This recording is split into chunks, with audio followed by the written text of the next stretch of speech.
Je suis Mathieu Desailly, je fais partie d'un collectif qui s'appelle Tout reste à faire, constitué de Vincent Gadras, scénographe, et de David Chalmin, compositeur. Notre lien avec les Tombées de la Nuit est associé à un projet qui s'appelle Anima Ex Musica, bestiaire utopique, qui consiste à fabriquer des arthropodes à partir d'instruments de musique qui ensuite sont animés et musicaux.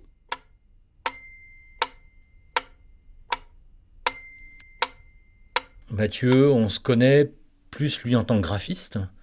Et il y a une facette de son travail que je soupçonnais pas. Enfin, et c'est un jour, il m'a dit, écoute, voilà, par rapport à votre approche et tout, j'aimerais bien te montrer quelque chose. Voilà. Et puis je suis allé chez lui et il m'a montré la première araignée qu'il avait, le scarabée et l'araignée qu'il venait de réaliser, donc avec les instruments au rebut.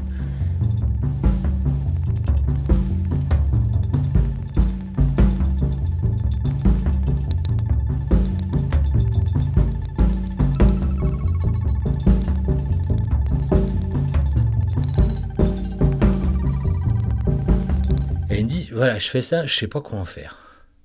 Je pense que c'est intéressant, je ne sais pas quoi en faire. Et donc ça a amorcé des échanges, des discussions. Moi, je l'ai poussé à réfléchir sur une dimension musicale. C'était pas une condition, mais ça intéressait beaucoup Claude qu'on travaille autour de cette musicalité. Et de fait, ça a été une très bonne piste parce que maintenant, chaque création a sa piste sonore. J'avais imaginé, on donnait quelques noms de musiciens qui pouvaient peut-être rentrer dans son univers. Et puis finalement, ça s'est fait avec David Chalmin. Pour moi, tant qu'on ne met pas la musique en route à côté de l'objet, l'objet ne vit pas. Et l'objet vit parce qu'il bouge, certes, et aussi parce qu'il produit sa musique.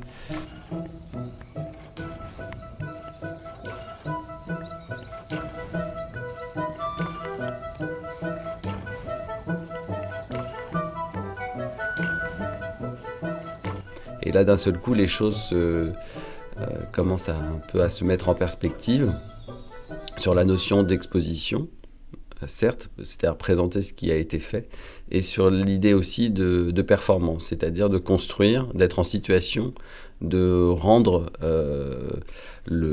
un art qui est plutôt un art d'atelier, que d'un seul coup on va essayer de rendre public, visible, avec, moi j'insiste au début assez fort avec ça, avec Claude, c'est-à-dire en s'autorisant l'échec, sans obligation de réussite.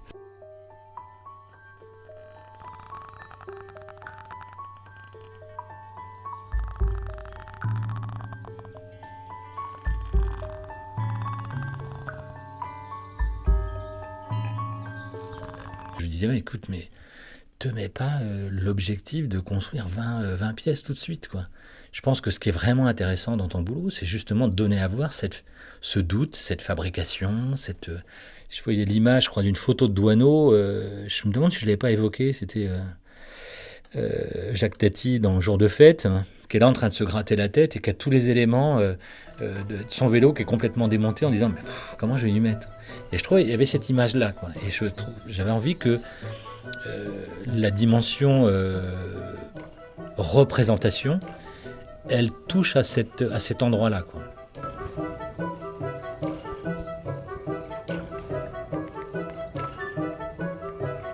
Là, sur un temps donné, on construit et les gens peuvent venir à tout moment voir les étapes de construction. Ça a un effet aussi, ça booste un peu, je crois, la création. Ça oblige à circonscrire le temps et à se dire on démarre un lundi et on finit un dimanche. Qu'est-ce qu'on va faire dans ce temps-là ? C'est un work in progress, le bestiaire utopique. C'est-à-dire qu'au départ, c'est une exposition, puis ça devient de la performance. Et là, depuis... ça s'est fait un peu au fil du temps, mais notamment sur la résidence à Pasteur, sur ce temps-là, je me rappelle très bien qu'on s'est dit que ce serait intéressant qu'on ait un atelier mobile. Donc là, d'un seul coup, la scénographie de l'exposition, alors déjà aussi se met dans l'idée qu'il va falloir transporter les œuvres. Pour les transporter, on crée des boîtes. Les boîtes deviennent des cartels sur lesquels sont inscrits de quel animal parle-t-on, avec quoi il a été fabriqué, font partie intrinsèque de l'exposition et de sa scénographie. Quand on s'installe sur un site, d'un seul coup se déploie un peu, j'aime bien l'idée de Barnum, un peu l'idée du cirque.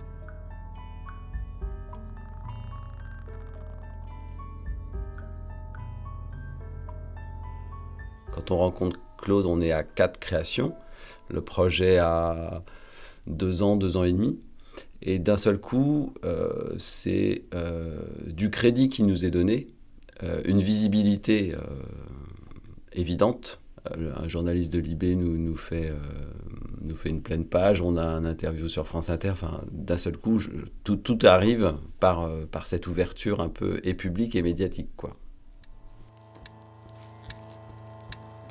D'un seul coup, on va profiter d'un lieu pour ouvrir le champ et se dire cet hôpital désaffecté va devenir un lieu ouvert à tous. Donc il va y avoir forcément un public qui vient parce qu'il est intéressé par cet ancien hôpital où les enfants sont nés, par exemple, ou parce que lieu patrimonial et pour voir comment c'est fait à l'intérieur alors que c'est jamais ouvert au public. Il va y avoir peut-être un public intéressé sur le fait de voir des plasticiens créer des arthropodes géants, ça c'est possible. Mais en tous les cas, ça mutualise peut-être, en tous les cas dans l'idée, des publics qui ne viennent pas pour les mêmes raisons. En plus, le fait de... quand nous exposons à l'Hôtel-Dieu, on n'est pas tout seul. Il y a des chorégraphes, il y a des musiciens, il y a des déambulations théâtrales. D'un seul coup, ça draine, ça compile des choses qui n'ont pas forcément à voir.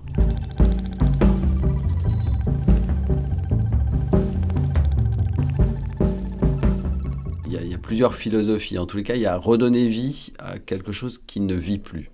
Ça, c'est quelque chose qui, de façon sous-jacente, transparaît dans le projet. C'est-à-dire que le vieux piano usé, le saxophone où il manque 3 pièces, le violon éclaté, objet au demeurant très impressionnant dans sa manufacture, comment on va s'en emparer et comment on va lui redonner vie.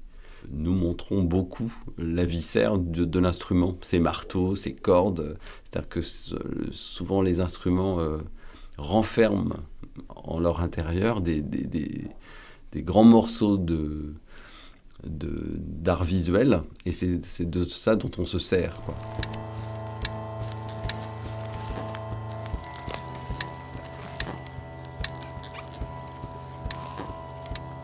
Sur une des dernières pièces, qui est un dorifort qui est fait avec 12 pianos. Ça, c'est ce qui a été fait à Pasteur, à l'hôtel Pasteur.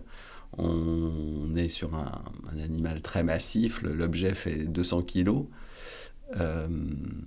Quand on lui a présenté l'objet, David a composé quelque chose de très, très planant.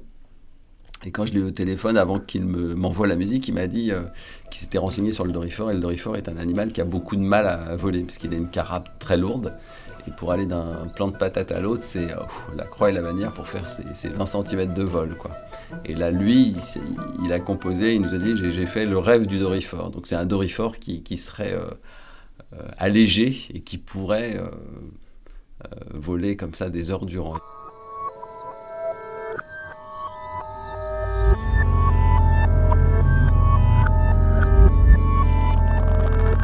J'ai une petite anecdote qui peut éclairer sur l'aspect performatif de la chose. Quand on construisait c'était le cloporte avec des caisses claires, on était sur un objet complètement inox, très métallique, et on avait toute la base du corps, mais on n'avait pas les pattes. Et les pattes, avec ce que j'avais prévu, ça ne marchait pas. Et puis j'ai trouvé un curé qui vendait des tuyaux qui s'appellent des tuyaux canards de son église, ou je ne sais pas quoi, de l'or qu'il avait récupéré.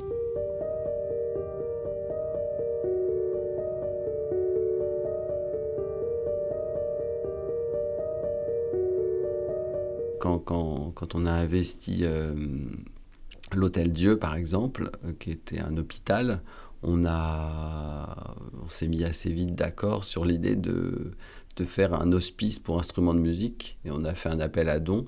Et d'un seul coup, l'hôpital devenait aussi le lieu où les Rennais pouvaient faire venir réparer, ou en tous les cas modifier leur instrument de musique. Donc cet hôpital qu'on avait transformé hôpital pour instruments malades.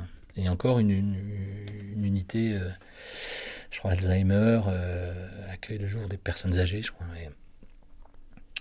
Et à Matremont, à l'époque, hein, c'était il y a 2 ans, je crois, l'activité était quasi inexistante. Et donc on présente le travail pendant une petite semaine. Et puis, donc on terminait le dimanche. Et le dimanche, il y a une infirmière qui était venue voir le travail. Et le lundi, donc le lendemain, elle revient les voir.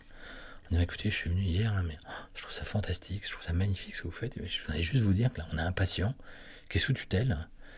Et donc, on a eu connaissance, on lui a donné des instruments d'une batterie fanfare. Voilà. Et écoutez, on ne sait pas trop quoi en faire, machin. Enfin, il ne sait pas trop quoi en faire, mais écoutez, si ça vous intéresse, alors les autres, ils étaient là, mais oui, mais première chose, c'est, mais est-ce qu'on peut les voir? Puis en même temps, on n'a pas de gros budget pour ça. Non, mais il dit, mais où est-ce qu'on peut les voir? Puis là, il leur dit, venez avec moi, suivez-moi. Et ils sont allés, 50 mètres plus loin, dans un des couloirs de l'Hôtel Dieu. Je me rappellerai toujours, j'étais avec eux, et il y avait d'ailleurs une journaliste de Télérama ce jour-là. Et il y avait sur la porte écrit salle de soins. Et l'infirmière, elle ouvre la porte, et là, on trouve 25 instruments, des grosses caisses, des clairons, des trompettes. Et là, quand on parle de contexte, on se dit, on aurait voulu le faire, qu'on n'aurait pas réussi, quoi. Et là, il y avait effectivement, on avait choisi un endroit où il y avait 25 instruments qui étaient au rebut et qu'ils ont ensuite récupérés. Et je crois que c'est ce qui est en train d'alimenter leur dernière la création sur laquelle ils sont en train de travailler en ce moment.